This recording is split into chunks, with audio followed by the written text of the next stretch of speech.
ଦେଖୁଛନ୍ତି ଭାଇ ଏଇ ଭାଇ ଜଣକୁ ସେ ବାହାଘର ବେଦୀରେ ବସିଛନ୍ତି ମଙ୍ଗଳସୂତ୍ର ପିନ୍ଧେଇବା ପୂର୍ବରୁ ବି ସେ ମ୍ୟାଡାମକୁ ପଚାରୁଛନ୍ତି ମୁଁ ତମ ବେକରେ ମଙ୍ଗଳସୂତ୍ର ପିନ୍ଧେଇବି ତ? ତାପରେ ସେ ମ୍ୟାଡାମ ଜଣକ ପୁରା ଇମୋସନାଲ ହେଇ କହୁଛନ୍ତି ହଁ ପିନ୍ଧେଇ ଦିଅ। ସତ କଥା ଭାଇ, ଆଜିର ଡେଟ୍ରେ ପ୍ରେମ ପାଇଁ ଜୀବନ ନେଇଯିବା ଗୋଟେ ସାଧାରଣ ଘଟଣା ହେଇଗଲାଣି। ଜୀବନରେ ସବୁ ମୋ ଭାଇମାନଙ୍କୁ ମୋର ଅନୁରୋଧ, ଯୋଉମାନେ ବାହା ହେଇନାହାନ୍ତି ବାହା ହବାକୁ ଯାଉଛନ୍ତି, ଯାହାକୁ ବି ଆପଣ ବାହା ହଉଛନ୍ତି ଥରୁଟିଏ ଶେଷ ପର୍ଯ୍ୟାୟରେ ବାହାଘର ବେଦୀରେ ବସିବା ପୂର୍ବରୁ ବି ତାଠାରୁ ପରମିଶନ ନିଅନ୍ତୁ, ତାଠୁ ପଚାରିକି ବୁଝନ୍ତୁ ତମେ ବାହାଘରରେ ରାଜି ତ, ମୁଁ ତମକୁ ବାହା ହେବି ତ, ତାପରେ ଯାଇକି ବାହା ହୁଅନ୍ତୁ ଆଜ୍ଞା। ନହେଲେ କେତେବେଳେ କ'ଣ ଘଟିବ ସେଟା ଆପଣ ଭାବି ବି ପାରିବେନି। ଆଉ ଆଜିର ଡେଟ୍ରେ ଘଟୁଥିବା ଘଟଣା ଗୁଡ଼ିକ ଆପଣମାନେ ତ ଭଲ ଭାବରେ ଦେଖିକି ଜାଣୁଥିବେ।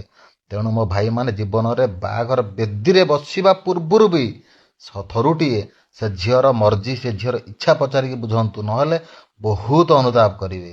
ଜୟ ଜଗନ୍ନାଥ।